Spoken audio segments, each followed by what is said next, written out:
नमस्कार, बुलेटिनमध्ये आपलं स्वागत आहे। सुरुवात करूयात हेडलाईन्स पासून। विटा नगरपालिका कर्मचाऱ्यांकडून सर्वसामान्यांना उद्धट वागणूक। तडसर येथे दिनांक 12 एप्रिल रोजी होणार ग्रामीण मराठी साहित्य संमेलन। 7 वर्ष फरार असलेल्या आरोपीला जेरबंद। पुणे पोलीस आणि तासगाव पोलिसांची संयुक्त कारवाई।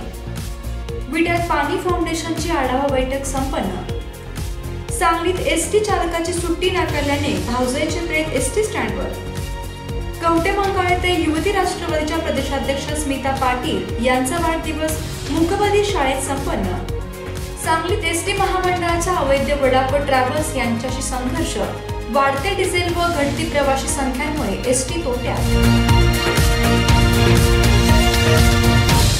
विटा शहरात थकबाकी वसुलीसाठी नगरपालिका प्रशासनाने सुरू ठेवलेली मोहीम ही चुकीची असून कर्मचाऱ्यांकडून सर्वसामान्य नागरिकांना उद्धट वागणूक दिली जात असल्याचा आरोप अंकुश तानाजी चौगुले यांनी केला आहे।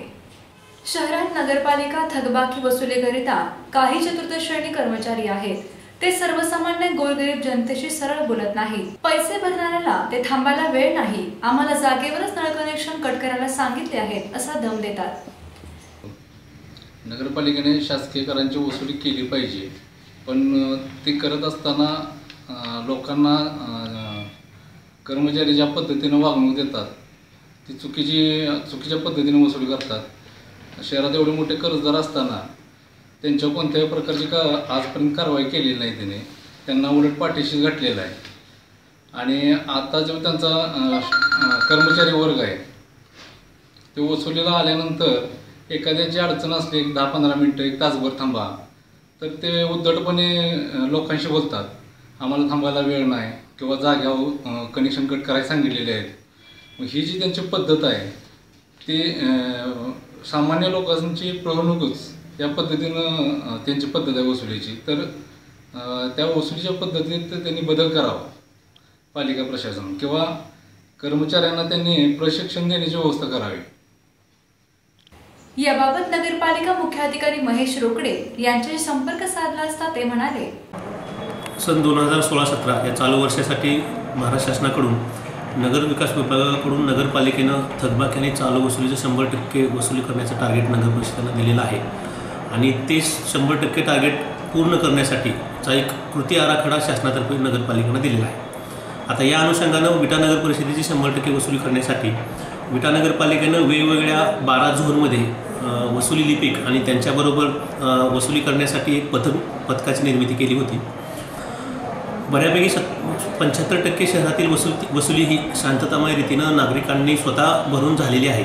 परंतु त्यानंतर काही नागरिकांकडे काही वर्षाची थकबाकी असल्यामुळे आणि त्यांनी गेल्या काही वर्षापासून थकबाकी न दिल्यामुळे नगरपालिकेचे वसुलीचे कर्मचारी आणि पथक यांचा आणि नागरिकांचा यांच्यामध्ये शाब्दिक वाद किंवा पाणीपट्टी घरपट्टी भरून घेत असताना काही ठिकाणी तंटे झाल्याची बातमी खरी आहे आणि ते बरोबर आहे।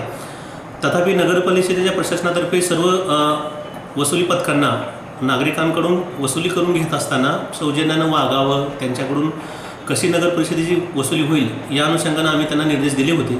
तथापि काही ठिकाणी दोन्ही बाजूनं काही चुका घडल्यामुळं काही तसेच समस्या झाल्याचं उघडकीस आलेलं आहे आणि ते बरोबर आहे। परंतु त्या घटना परत होऊ नये म्हणून आम्ही आमच्या कर्मचाऱ्यांना सूचना दिलेल्या आहेत आणि ज्या ठिकाणी नागरिकांनी तत्परतेने पैसे भरलेले आहेत अशा ठिकाणी नागरिकांचे कट केलेले कनेक्शन किंवा जप्तीची केलेली कारवाई ही तातडीनं आम्ही लगेच रद्द करून त्यांच्या सेवा पूर्ववत त्यांना आम्ही नागरिकांना पहिल्याप्रमाणे दिलेल्या आहेत। चंद्रकांत जाधव, सविस्तर न्यूज, विटा। तडसर तालुका कडेगाव येथे बुधवार दिनांक 12 एप्रिल 2017 रोजी ग्रामीण मराठी साहित्य संमेलन होणार असल्याची माहिती शब्दरत्नाचे अध्यक्ष नथुराम पवार यांनी दिली। या साहित्य संमेलनात सर्व साहित्यिक, रसिक, साहित्यप्रेमी यांना निमंत्रण देण्यात आले आहे। तर संमेलनाध्यक्ष प्राध्यापक वैजनाथ महाराज, प्रमुख पाहुणे भाजपचे जिल्हाध्यक्ष पृथ्वीराज देशमुख, उद्घाटक सांगलीचे जिल्हाधिकारी डॉक्टर शेखरजी गायकवाड हे उपस्थित राहणार आहेत। साहित्य संमेलनाचा कार्यक्रम ज्योतिर्लिंग मंगल कार्यालय कृष्णाई लॉन्स, तडसर तालुका कडेगाव येथे होणार आहे। रमेश जाधव, सविस्तर न्यूज, विटा। पुणे पिंपरी चिंचवड येथे राहणारा संशयित आरोपी अनिकेत जाधव हा गेल्या 7 वर्षापासून फरारी होता। त्याच्यावर चोरी, गंभीर हाणामारी यासारख्या गुन्ह्याची पिंपरी चिंचवड पोलिसात असल्याची माहिती पोलिसांनी दिली। संशयित अनिकेत हा गेल्या 7 वर्षापासून चोरी करून फरार असून चालू वर्षात त्याच्यावर एक गंभीर मारामारीचा गुन्हा नोंद झाला होता। तेव्हापासून तो फरार होता। अनिकेत हा त्याच्या आजोळी म्हणजे तासगाव तालुक्यातील येळावी येथे दत्तमाळ हॉस्पिटल शेजारी राहत होता। दरम्यान यासंबंधी पिंपरी चिंचवड पोलिसांनी अनिकेत याचे मोबाईल टॉवरचे लोकेशन शोधले असता अनिकेत हा येळावी या भागात त्यामध्ये असल्याचे निष्पन्न झाले। दरम्यान या सर्व घटनेची माहिती घेऊन पिंपरी चिंचवड पोलिसांनी तासगाव पोलिसात दिली व तासगाव ठाण्यातील पोलीस जितेंद्र कवठेकर व सोमनाथ गुंठे यांनी सापळा रचून त्याला पकडण्यात आले व त्याला पिंपरी चिंचवड पोलिसांच्या ताब्यात देण्यात आल्याची माहिती तासगाव पोलिसांनी दिली। राजू सकटे, समस्टार न्यूज, तासगाव। विड्यात सत्यमेव जयते वॉटर कप पाणी फाउंडेशनची आढावा बैठक नुकतीच संपन्न झाली। यामध्ये खानापूर, आटपाडी व जत तालुक्यातील विविध गावातील नागरिक उपस्थित होते। दिनांक 8 एप्रिल ते 22 मे पर्यंत 45 दिवसांच्या असणाऱ्या श्रमदानात खानापूर तालुक्यातील 21 व आटपाडी तालुक्यातील 42 गावांनी स्पर्धेत सहभाग घेतला आहे। याबाबतचे नियोजन आखण्यासाठी ही आढावा बैठक घेण्यात आली। यावेळी प्रांताधिकारी अश्विनी चिरंगे, तहसीलदार रंजना उंबरहंडे, अजित पाटील, गटविकास अधिकारी संतोष जोशी, उपविभागीय कृषी अधिकारी कवडे, झोनल ऑफिसर बाळासाहेब शिंदे, अभिजित जाधव, रविकुमार देशमुख यांच्यासह सरपंच, ग्रामसेवक, तलाठी व प्रशिक्षणार्थी उपस्थित होते। यावर्षी ह्या योजनेत आपण काम करू की ह्या वर्षी 8 एप्रिल ते 22 मे आपण काम केल्यानंतर असं नियोजन आपण करू की त्या ठिकाणी पुढच्या वर्षी दोन्ही तालुक्यात मला वाटतं एकाही टँकरची मागणी आपल्याला लागणार नाही एवढं निश्चितपणानं नियोजन होईल असं मी तुम्हाला खात्रीने सांगतो। आणि सुद्धा त्या स्पर्धेमध्ये भाग घेण्याची संधी सोडू नका। उद्याची 6 तारीख शेवटची त्यामध्ये आपली नोंदणी करा, कारण पाठीमागच्या 4 दिवसानं, 5 दिवसानं, 8 दिवसानं जर आपल्याला इतर काम करते म्हणून जर प्रेरणा मिळाली तर असं व्हायला नको परीक्षेला बसायचं होतं पण फॉर्मच भरला नाही आपण। प्रास्ताविक भाषणात सुशांत देवकर यांनी जलसंधारणाचे महत्त्व पटवून सर्वांना स्पर्धेत सहभाग घ्यावा असे आवाहन केले। चंद्रकांत जाधव, समस्टार न्यूज, विटा। सांगली एसटी डेपोमध्ये एसटी चालकाला सुट्टी नाकारल्याने त्याने परवा आपल्या भाऊजाईचे प्रेत एसटी स्टँडमध्ये आणून ठेवल्याचा प्रकार घडला होता। आज या चालकाच्या समर्थनात एसटी कामगार संघटनेने अधिकाऱ्यांचे निलंबन करावे या मागणीसाठी एसटी डेपो समोर निदर्शने केली। प्रवासी सीझन चालू आहे, या कारणास्तव एसटी वाहन चालकांना सुट्ट्या रद्द करण्यात आल्या आहेत। मात्र पीजी माने या एसटी चालकाची भाऊजाई मयत झाली, त्या सुट्टी हवी होती, त्याला सुट्टी नकारल्याने त्याने थेट प्रेत एसटी डेपोमध्ये आणून आपला संताप व्यक्त केला। यावेळी कामगार युनियनने या घटनेबद्दल एसटी डेपोचा निषेध व्यक्त केला।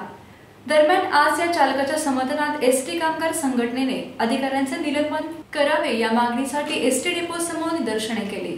डेपोतील एक चालक वसंत गोविंद माने यांना तारीख 3 रोजी सकाळी त्यांची भाऊजाई वारली असता त्यांनी एसटीच्या अधिकाऱ्यांकडे रजेची मागणी केली, परंतु त्या अधिकाऱ्यांनी त्यांना रजा दिली नाही, कामावर यायला सांगितलं। त्याचा संताप येऊन त्या मानेने त्या आपल्या मयत झालेल्या भाऊजाईला घेऊन ॲम्ब्युलन्समध्ये घेऊन ते स्टँडवर आले आणि प्रत्यक्ष माझी भाऊजाई मयत झालेली आहे तरी तुम्ही मला रजा देत नाही याचा निषेध त्यांनी केला आणि कामगारांनी या गोष्टीचा निषेध करतो आहोत। आज त्यासाठी निदर्शने आयोजित केलेली आहेत आणि यानेही भागलं नाहीत तर 10 दिवसानंतर आम्हाला पुढचं तीव्र आंदोलन करावं लागेल, अशा तऱ्हेची आमची भूमिका आहे। युवती राष्ट्रवादीच्या प्रदेशाध्यक्ष आदरणीय स्मितादिदी पाटील यांच्या वाढदिवसानिमित्त कवटे मंगळ येथे मूकबधीर शाळेत मूकबधीर मुलांच्या हस्ते केक कापून वाढदिवस साजरा करण्यात आला। यावेळी वह्या वाटप व खाऊ वाटप युवक राष्ट्रवादीचे सांगली जिल्हाध्यक्ष शरद भावलाड यांच्या हस्ते करण्यात आले। यावेळी कवटे मंगळ युवक राष्ट्रवादीचे तालुकाध्यक्ष गणेश पाटील, सांगली जिल्हा परिषदेचे माजी बांधकाम सभापती दत्ताजीराव पाटील यांच्यासह कार्यकर्ते उपस्थित होते। सनी लोंढे, समस्टार न्यूज, कवटे मंगळ। सांगलीची ग्रामीण भागाची जीवनवाहिनी असलेली एसटी सध्या तोट्यात आहे। वाढते डिझेल, घटते प्रवासी संख्या या पार्श्वभूमीवर प्रवाशांच्या सेवेसाठी हे ब्रीदवाक्य घेऊन एसटी कार्यक्रम करत आहे। यंदा सांगलीच्या एसटीला तब्बल 136 कोटी रुपयांचा तोटा झाला आहे। अवैध वडाप नियंत्रण नसलेल्या ट्रॅव्हल्स यांच्याशी संघर्ष करीत अशा परिस्थितीमध्येही सर्वसामान्यांची एसटी आपले अस्तित्व टिकवण्याचा प्रयत्न करत आहे। राज्यात एसटी तोट्यात चालली आहे असे विधान नुकतेच परिवहन मंत्री दिवाकर रावते यांनी केले। प्रवाशांची संख्या घटल्याने एसटी स्टँड मोकळे पडत आहे, त्यामुळे एसटीला कोट्यवधीचा तोटा सहन करावा लागत आहे। यंदा सांगलीच्या एसटीला तब्बल 136 कोटी रुपयांचा तोटा झाला आहे।